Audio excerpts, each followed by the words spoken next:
Good afternoon. You're listening to Ken Hudnall. This is the Ken Hudnall Show.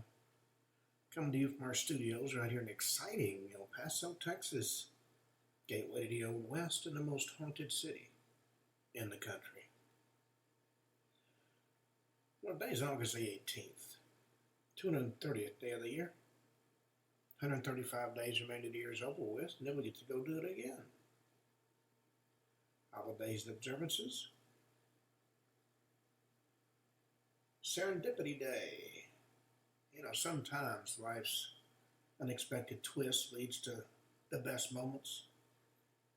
Those happy accidents, I guess you could say, that bring smiles and make stories worth sharing with your friends.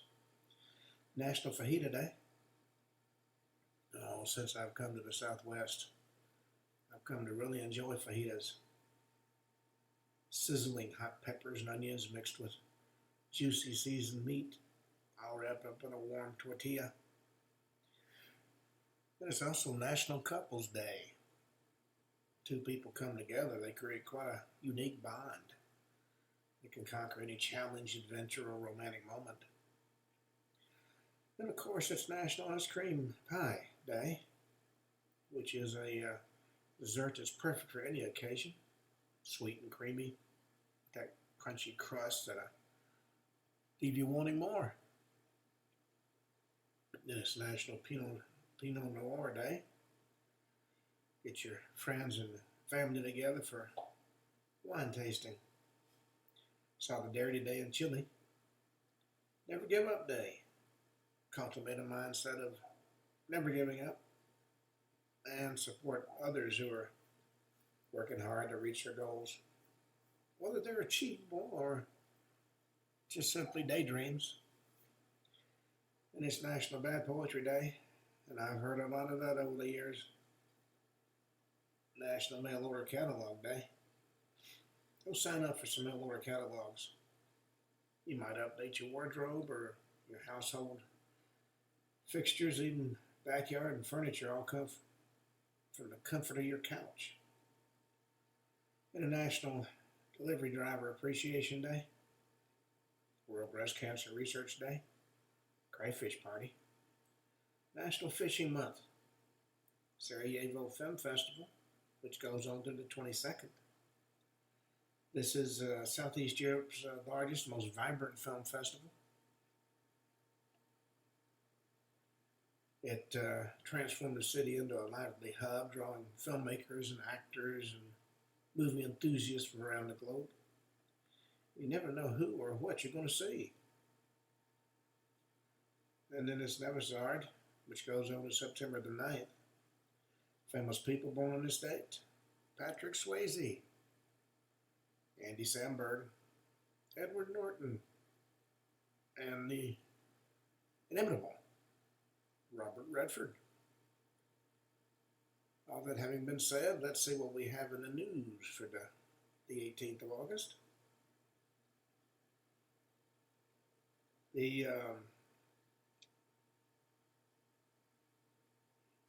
Not a lot of people seem to know that the First Lady actually sent Russian President Putin a message herself, urging him to protect the children.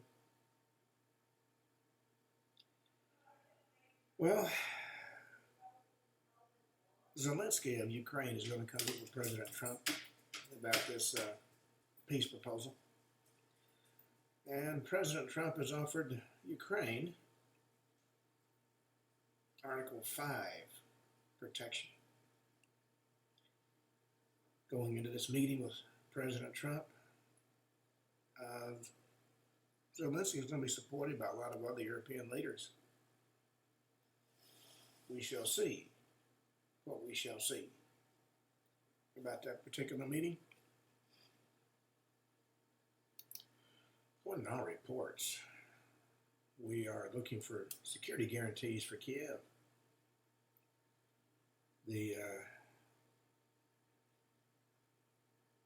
This meeting that is going to take place between Ukrainian President Zelensky and President Trump is considered quite a high-stakes meeting. He's going to be flanked by key European allies at the White House, which is viewed as a diplomatic overture that signals Europe's determination to rally behind Ukraine.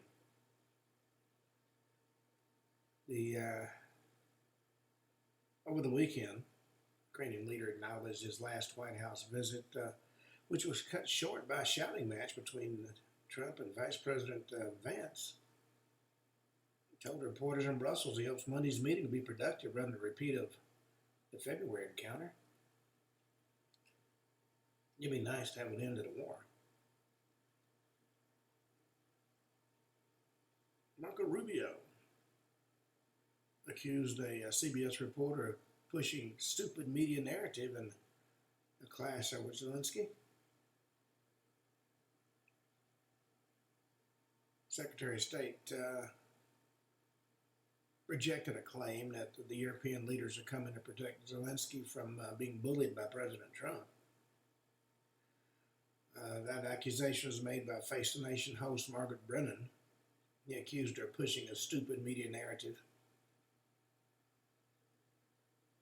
The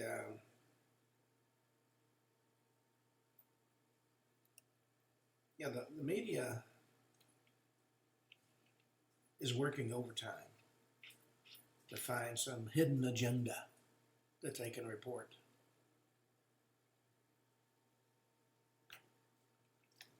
Unfortunately, since many are left-leaning,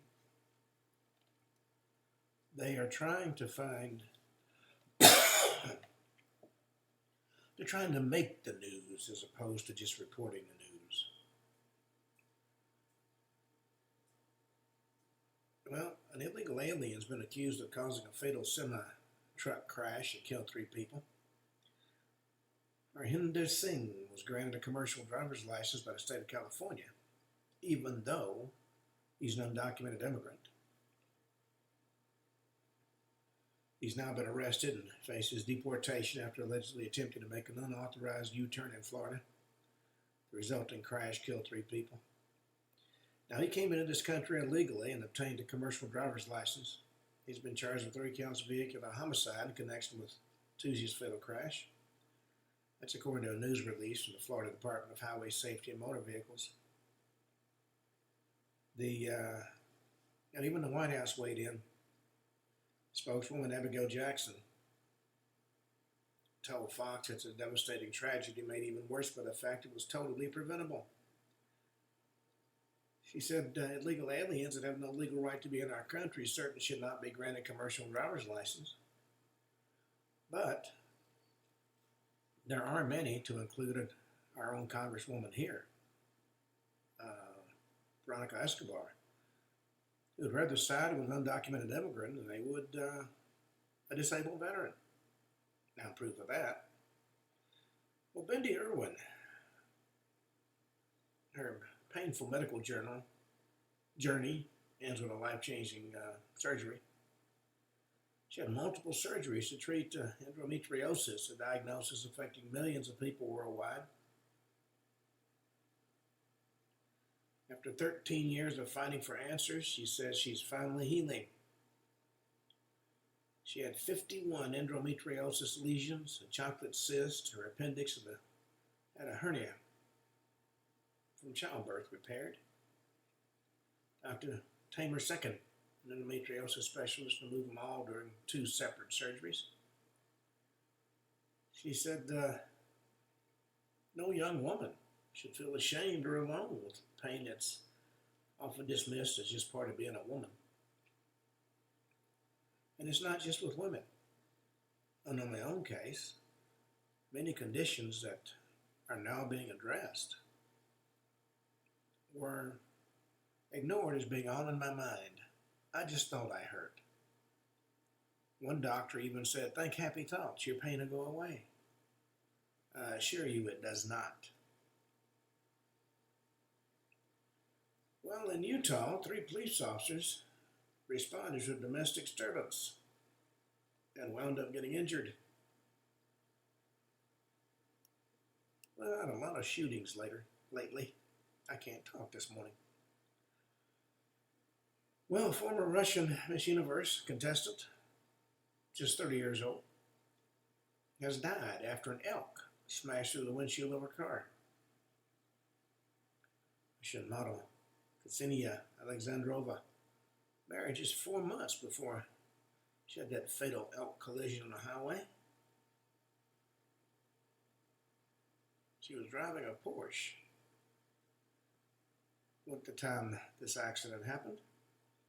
She was 30 years old, died from severe brain injuries from the accident that occurred while she was driving with her husband in Tver Oblast, Russia. She remained hospitalized in a coma until she died on August 12th. But coming home from Raynham when the collision with the elk happened on the M9 highway,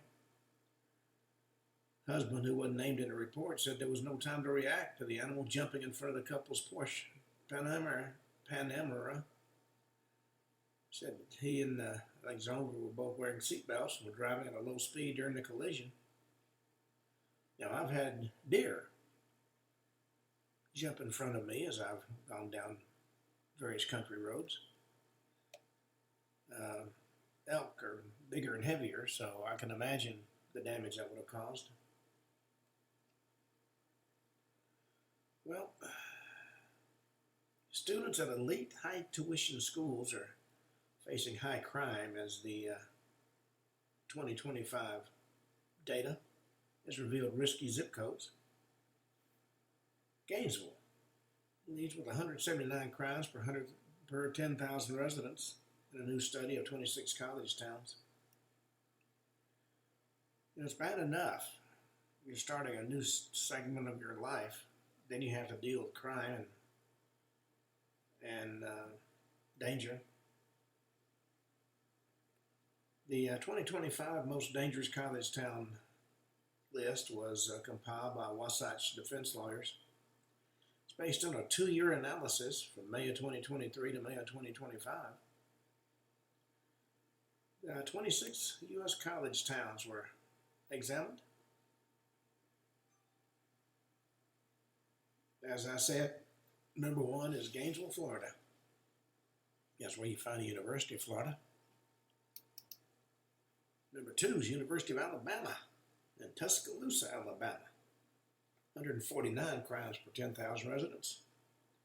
Much of that risk is tied to areas with heavy nightlife activity. And you got Tempe, Arizona State University. 136 crimes per 10,000 residents. New Haven, Connecticut, Yale University. Back when I was looking at going to for an advanced degree, I looked at going to Yale. In fact, I got accepted to Yale, but my then wife absolutely refused to leave the South. But Yale has 126 crimes per 10,000. Ithaca, New York, Cornell University. Small town, 120 crimes per 10,000 residents. Burglaries and thefts, unlocked residences and vehicles are very common. Logan, Utah State University, 112 crimes per 10,000. Most of the incidents involve property crimes and vehicle break-ins. The town only has 57,000 residents, so that may be one reason it's low.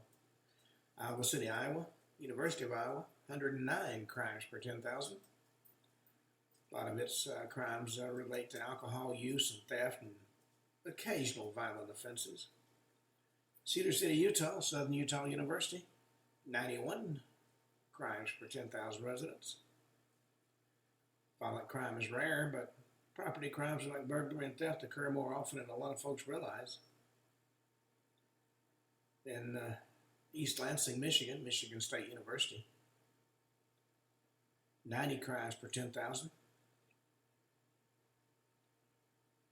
In Bloomington, Indiana University rounds out the top 10, 85 crimes per 10,000. Now let's see what else we got. The Vikings, the football team, has a couple of male cheerleaders. who unfortunately, one of them at least, appears to believe he is a female. Been a lot of backlash about that. Well, we lost another Scream legend. Terrence Stamp, who played General Zod in Superman and Billy Budd, is dead at the age of 87. Left behind a 6-decade career. I remember him as General Zod. Quite unbelievable. Well,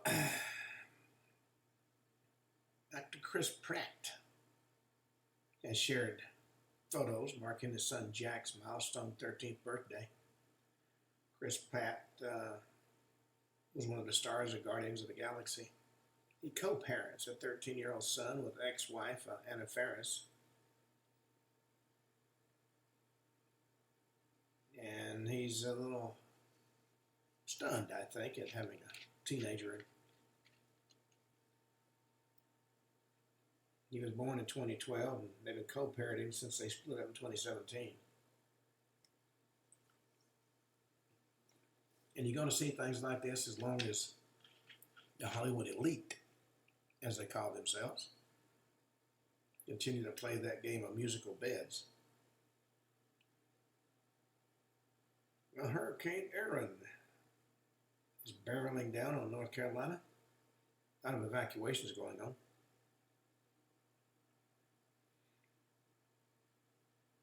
Well, a Democratic gubernatorial candidate is being urged to drop out of the race after his unique rant was caught on police cameras, naked in tennis shoes.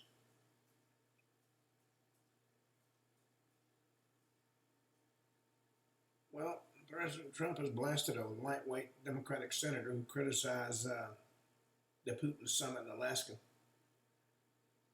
Senator Chris Murphy, Democratic of Connecticut, claiming Putin got everything he wanted as he criticized Trump's meeting in Alaska.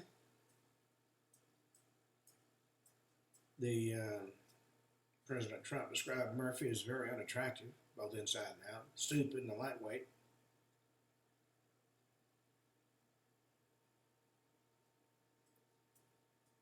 Prince Andrew's behavior toward staff has been criticized. He's been called a bully who humiliated royal staff throughout his career. That's from a book by a British author called The Rise and Fall of the House of York. You know, these royals have all felt they were entitled. I've dealt with a few folks like that. Certainly not among my favorite people. Prince Andrew's reputation continues to come into question as claims have been made in this new book that paint him in a very unflattering light. The book's full title is entitled The Rise and Fall of the House of York. And in the book, he describes countless stories of Prince Andrew humiliating people, being a bully.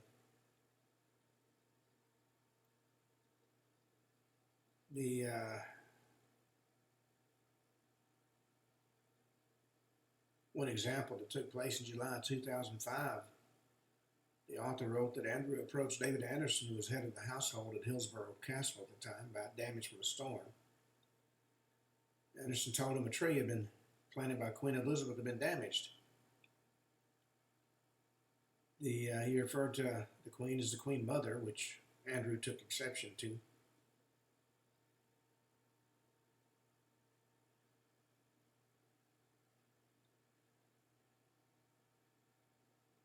Well, we've got an Oscar-winning actress who slipped into something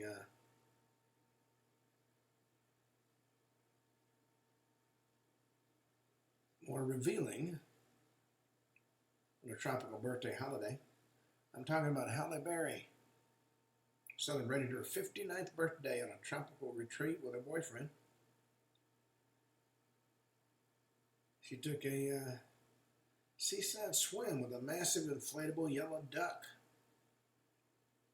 I wonder if it was what it was quacked up to be.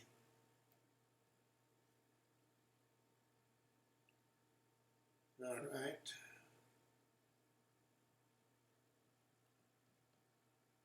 And of course, we have another freezing. I hate it when it does that.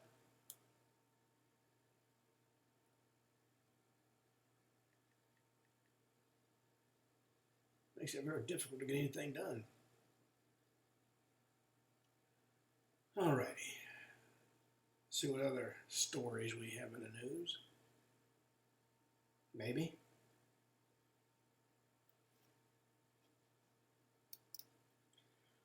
Well, there's some officials, or former officials, who do everything in their power to look more foolish every time they do an interview. I'll point you to former FBI Director James Comey. He did a new anti-Trump video message wherein he confessed he's a Swiftie. He thinks Taylor Swift is the end-all be-all.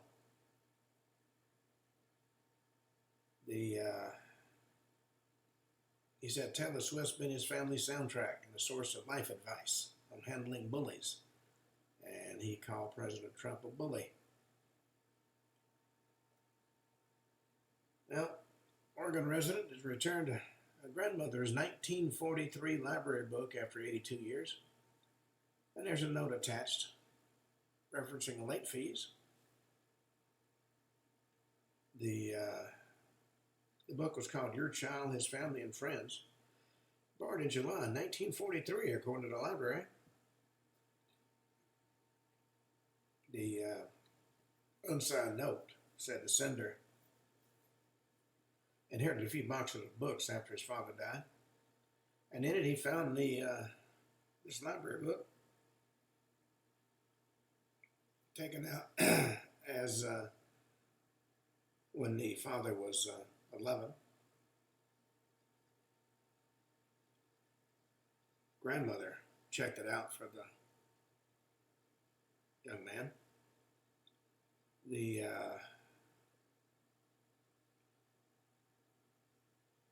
43, she transferred from Mexico City to work at the U.S. Embassy and took the book with her. And 82 years later, it got returned.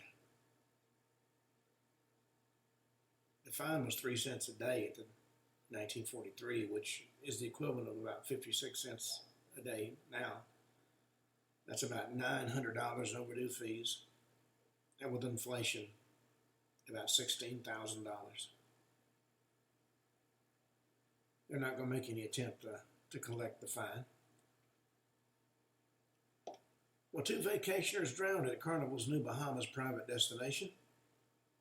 The drowning incidents occurred during snorkeling and swimming at Carnival's Celebration Key.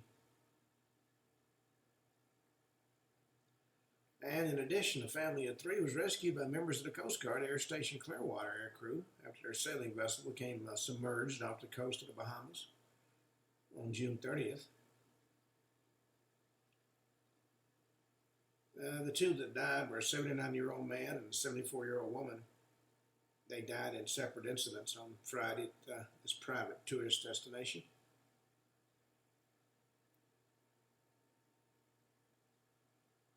Well, politicians want you to pay for cashless bail. Very dangerous and expensive proposition. New Jersey's 2016 reform cited as an example of increased cost and reduced accountability. Now, cashless bail is actually a misleading phrase. Reform advocates coined it, and the media amplified it, and it stuck. In actuality, what it is secured bail. constitutionally protected, privately funded system that ensures defendants appear in court and allegedly protects the public without costing the taxpayer a dime. And all forms of payment are acceptable. The New Jersey in 2016 passed the Bail Reform Act, removed the accused right to bail, and replaced it with a private secured bail with a taxpayer-funded pretrial release bureaucracy. It actually does away with the right to bail. You can now be held without release until trial. And the results of such a screwed up system are predictable. In Forshon, a Marine veteran and self-described peaceful political pothead, was held for 447 days on a witness tampering charge tied to a Facebook post. Not a violent crime. But he didn't have the possibility of bail.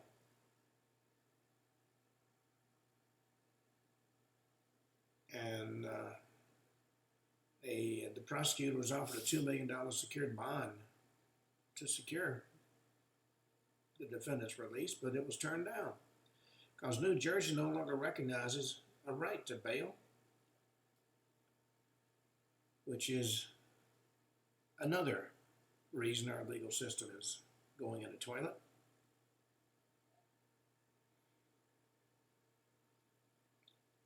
The serial killer's teenage helper has revealed the truth behind some young men's disappearance. The accomplice of the Candyman killer has broke his silence about the roles he played in the murders. Elmer Wayne Henley Jr. helped lure victims for Dean Coral. And he's part of a new documentary. He was a 15-year-old gas station worker when he became an accomplice to the Candyman serial killer. He's now 69 years old, serving a life sentence for his part in helping Texas murderer Dean Coral lure young victims to be tortured and killed during the 70s. And he's now having his say in his new documentary.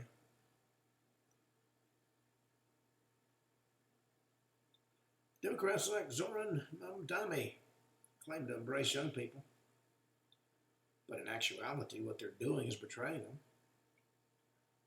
Mamdani is backing a $30 minimum wage and touting government-run supermarkets for New York City. That'll go over real well. Well, we shall. There's enough lunatics in New York, you can probably get elected. And then when the city descends into chaos and confusion and everybody moves to Florida, he'll take the attitude, oh, well, I'm from a wealthy family. I'll be okay. All right. We've been talking about haunted tourism in our previous show. We started out talking about Enfield House. Now we're going to talk about Raynham Hall, which is in Norfolk, England. You know, this is where the famous photo of a ghostly entity floating down the stairs was taken. Some folks claim the famous photo was nothing more than a hoax. A lot more folks, including ghost hunter Harry Price, believe it's the genuine article. Over the years, this image has been reproduced in hundreds of books on the paranormal. We're going to talk about who this ghostly image might be and delve a little bit into her story. It's thought that the individual referred to as the Brown Lady, she's given that name because of her chocolate-colored brocade dress, is in fact the ghost of Lady Dorothy Walpole, the fun-loving second wife of Charles Turnip Townsend. Despite having 11 children, it was not exactly a happy marriage. Dorothy spent too much money on dresses, and Charles unleashed his violent temper on a whim. Then he discovered his wife had had an affair with Lord Wharton before their marriage. So Townsend locked his wife up. Men could do that in those days, you know. Her death remained somewhat of a mystery. Officially, her cause of death was smallpox. But a lot of folks claimed at the time that she died, she'd been pushed down the stairs. Others claimed she'd been starved to death. Truth be known, she most likely died of a broken heart, wanting the children she had taken away from her by her husband. Either way, shortly after her death, her ghost was seen drifting along the landing and down the great staircase by servants and visitors alike. Others claimed to have seen her standing beneath her portrait in one of the bedrooms. Seemed contrary to the gentle nature she displayed in life and death. Her spirit was cruel and malevolent, resulted in the rapid departure of a lot of members of staff. She was no longer the beautiful mistress of the house.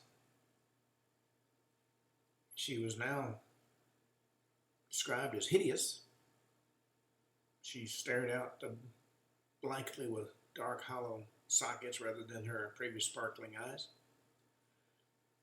Now, various famous guests over the years, including King George IV, refused to stay in this accursed house ever again, and well-known author Captain Marriott, who fired a gun point blank at her ghostly face. A number of folks had terrifying encounters with her, but it wasn't until she was photographed by Captain Provan and Indra Shera that she became a true supernatural celebrity.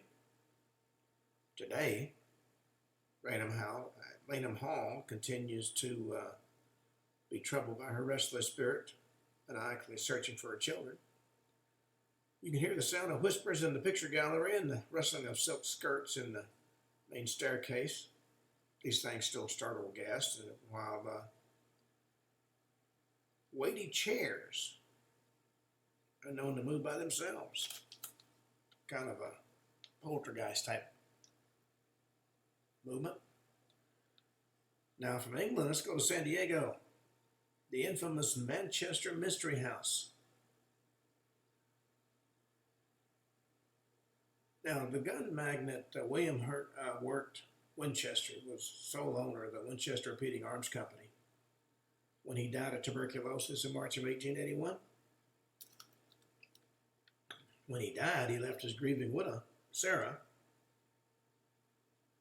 with a half share in the family business, as well as a enormous fortune of $20 million.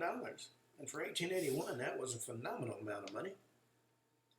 According to legend, Sarah visited a spiritualist where her husband's ghost told her that they had been cursed by the blood money that they had made from selling their rifles. Now, the Winchester was the rifle that won the West.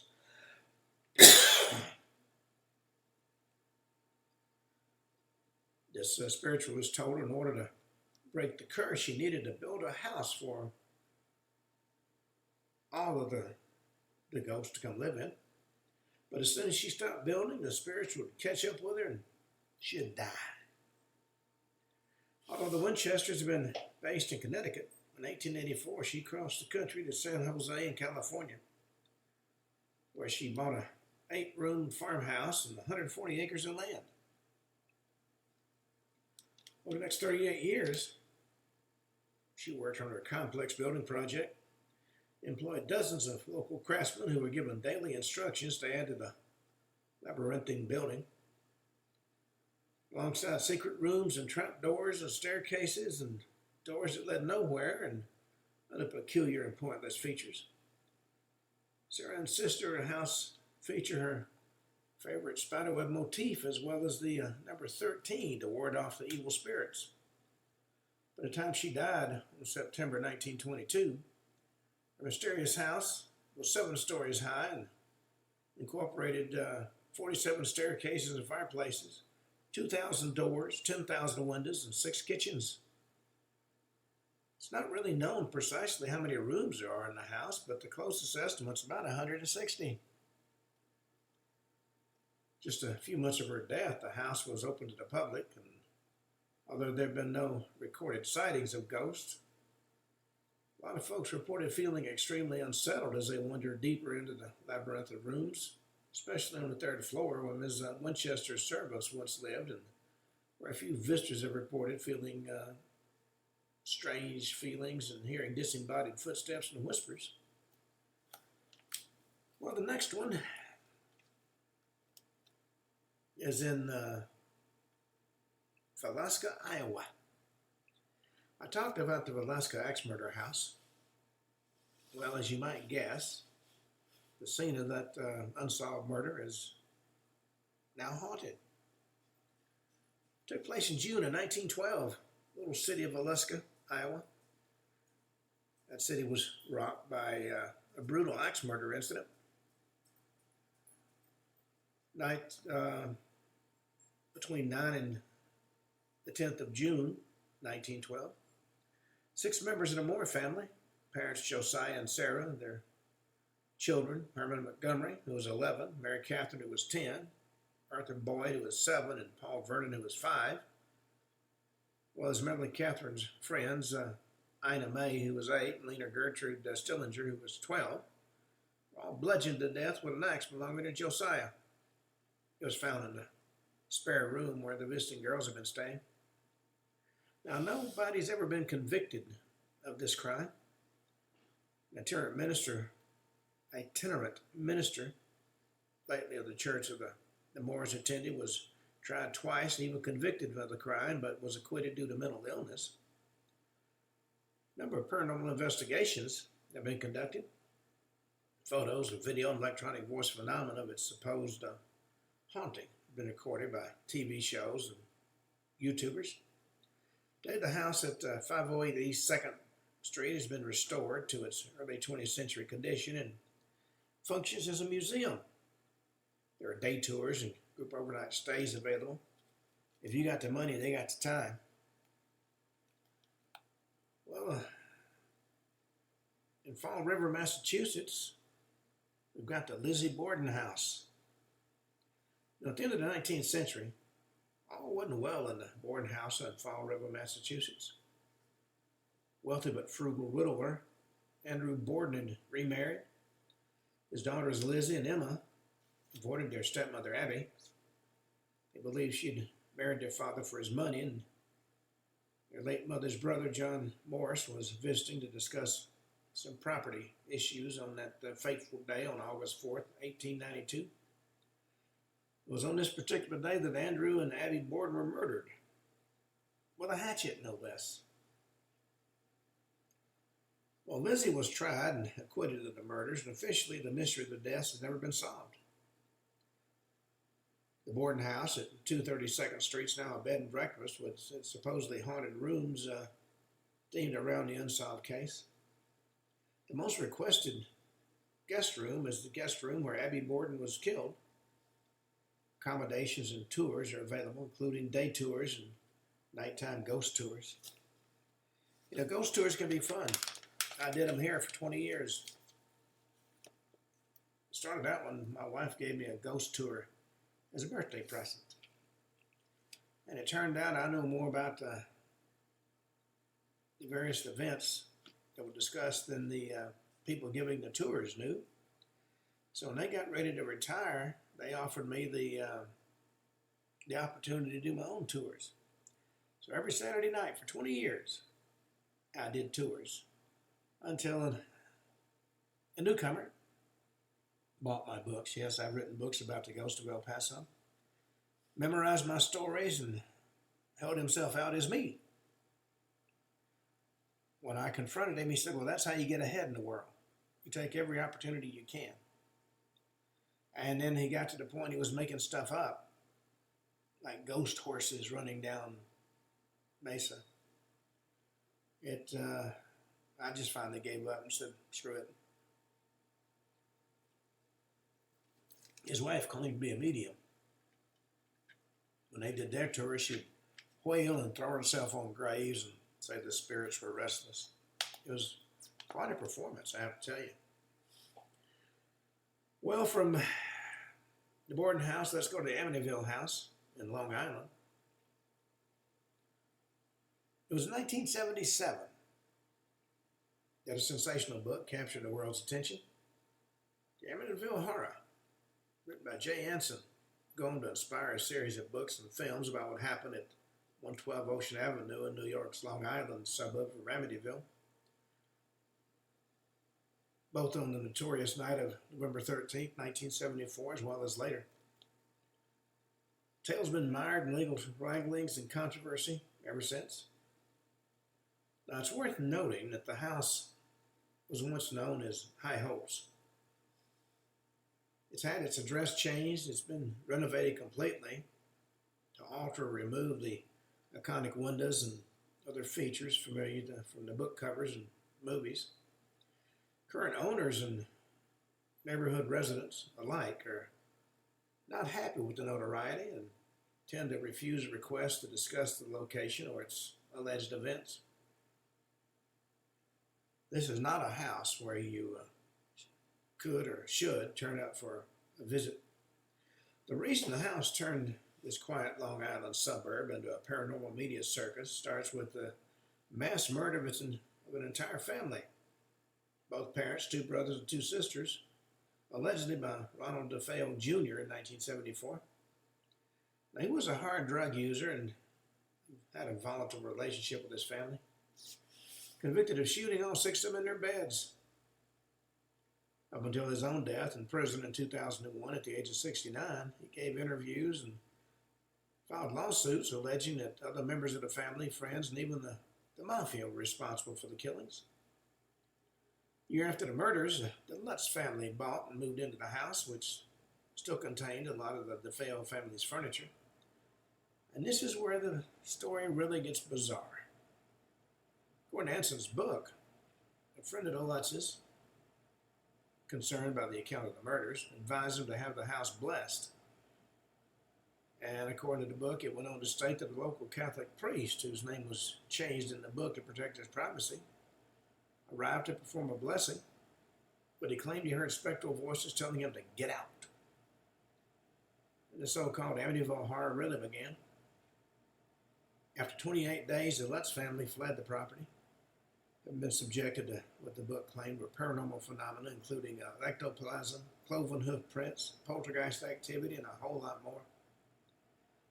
Subsequent contractors, buyers, and residents have reported they didn't encounter any paranormal activity at the house. But it appears to me that certain people are more susceptible to encountering paranormal activity than others.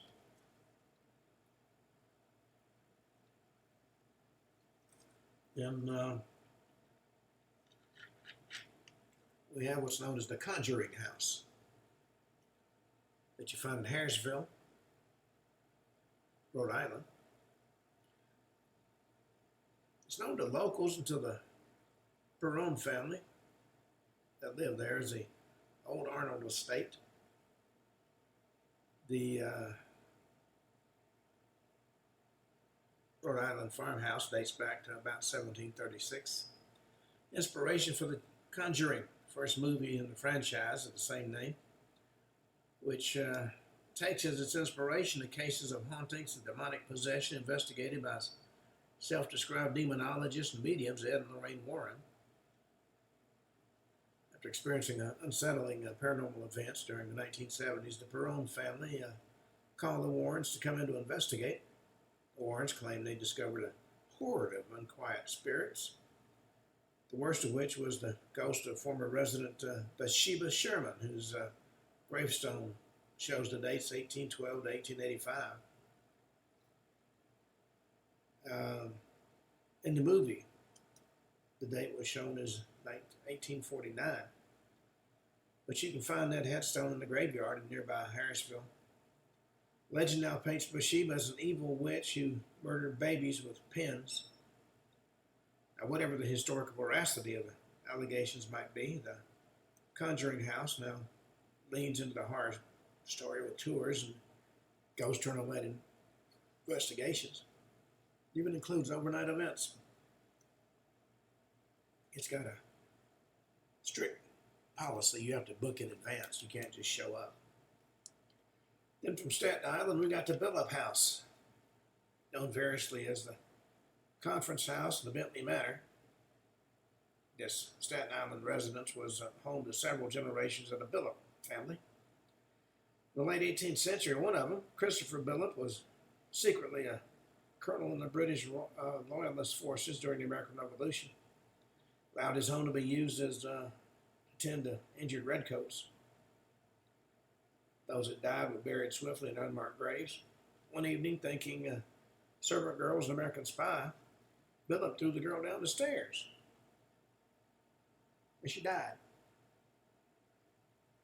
Today, it's thought that both the girl and the innumerable British soldiers who were secretly buried haunt the house. It's now a museum with visits and guided tours available during the museum's open season at limited times during the weekends. Although you should keep in mind that it focuses on the American Revolutionary history and not a paranormal investigation. It was once, it's got quite a checkered history. Now let's go to St. Francis, Louisiana. Talk about the Myrtles Plantation, once called the most haunted house in America. It's said to be a paranormal triple threat.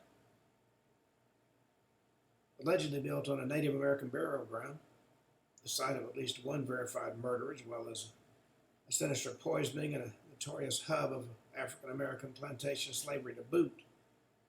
It also boasts a spectral bloodstain that can apparently never be cleaned, a possessed mirror, and a voodoo practicing ghost. It offers accommodations, day and evening tours, both public and private. There's a coffee shop and a restaurant specializing in Southern food. Now that would get my attention. I always love Southern food. Well, let's talk about the Carl Beck House. That's found in Ontario, Canada. This elegant Victorian Queen Anne Revival house was one of the finest in its town when it was built by lumber magnate and town mayor Carl Beck.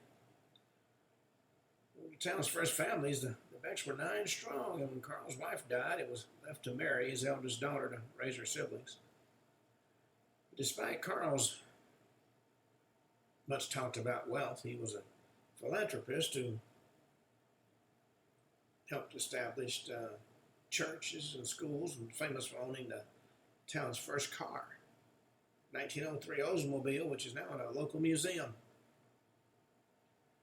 When he died, he left his daughter Mary $1.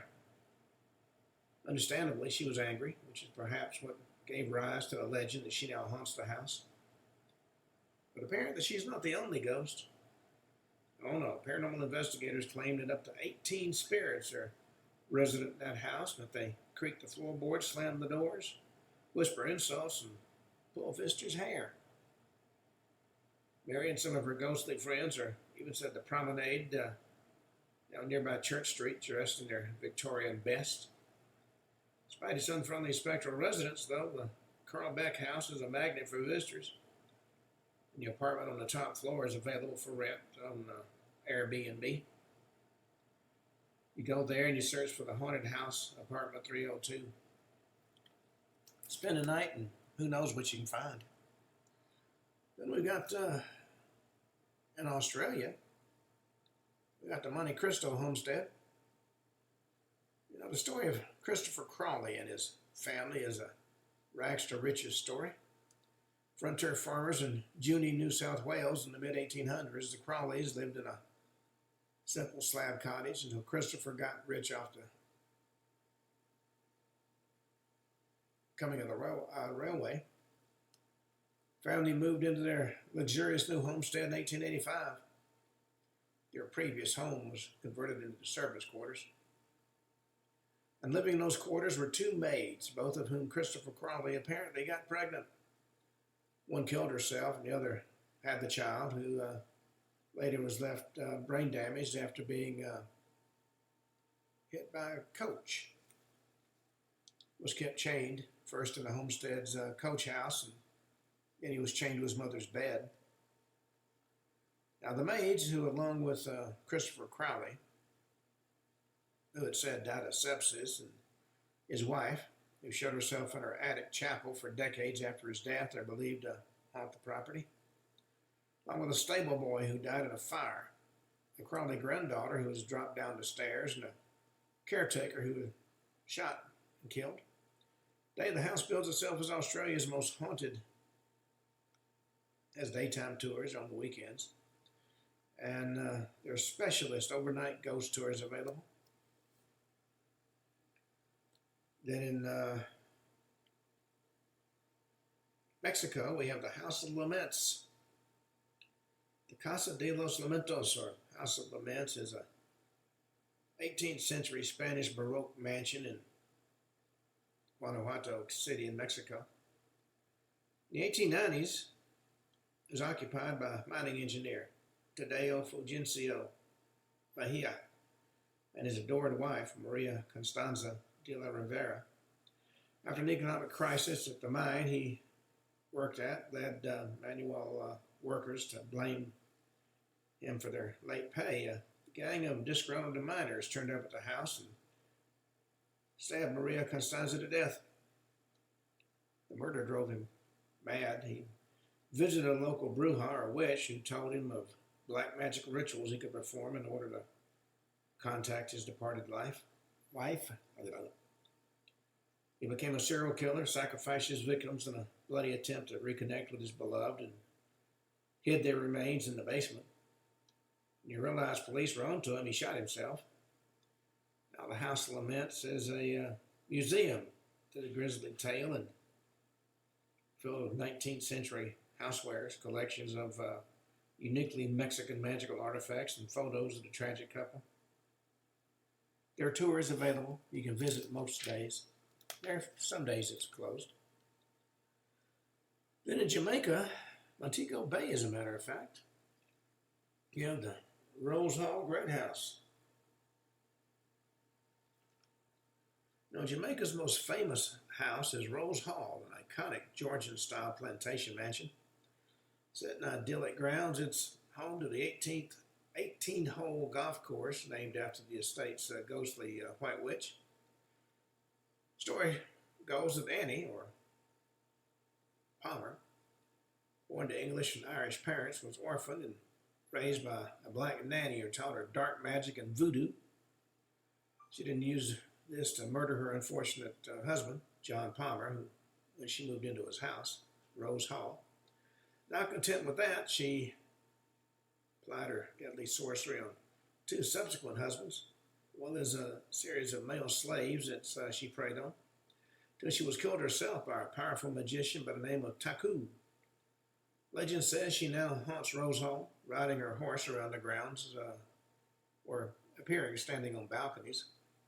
Unfortunately for ghost hunters, it seems the legends had a little help from fiction in the shape of the 1929 novel The White Witch of Rose Hall by Herbert G. de Lissaire. Gorgeous Rose Hall Great House, however, is happy to offer day and night tours about the legend along with other amenities. It's said to be quite an attractive location. Well, ask yourself this: do you like to sleep alone? Or do you sleep with one eye open? We've got some haunted hotels we're going to talk about. We've got a couple of haunted hotels right here in El Paso. If you get my book, Haunted Hotels, on the cover is a photo of a ghost girl that was taken by one of the managers. And he gave it to me.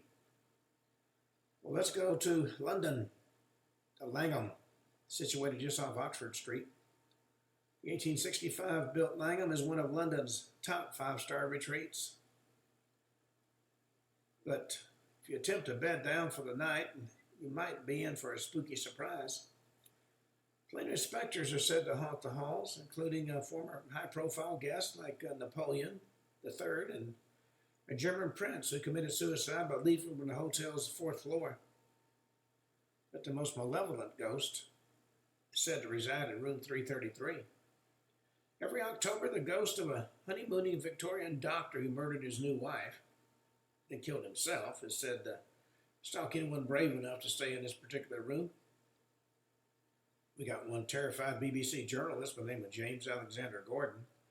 1973 saw a bright green ball of light that slowly morphed into the shape of the Victorian doctor. Needless to say, the BBC journalist left without getting an interview. He returned with a colleague who corroborated the story.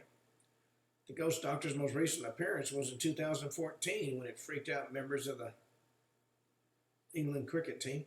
Apparently, one player even awoke in the middle of the night and went to sleep in the room of his teammate.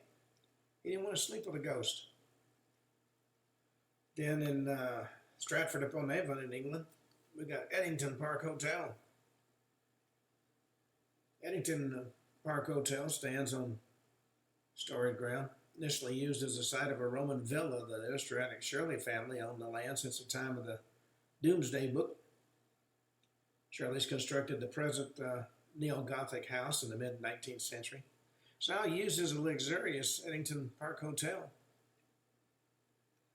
However, the AA not only awarded it a 4-star rating, but dubbed it Britain's most haunted hotel. Guests reported seeing a prim Victorian lady strolling past the conservatory entrance. In the library, you see the ghost of a man petting his spirit dog. Former night manager Michael Kinney had even more to report. He said over his 5-year nocturnal stewardship of the hotel, he witnessed candles floating by all by themselves and the specter of a servant girl who was said to have died falling down the hotel's grand staircase. And weirdest of all, the paranormal goings on is a toad found buried alive in the walls in 1859. Workmen deduced it could only have gotten in there during the last spell of building work in 1740, which would have made that toad 119 years old. So how did this little amphibian live so long without light, oxygen, food, or water?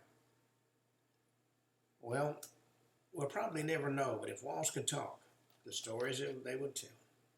Well, on that note, we come to the end of today's show. We'll be talking about more haunted hotels in tomorrow's show. Until then, this is Ken Hudnall for the Ken Hudnall Show saying have a truly great evening.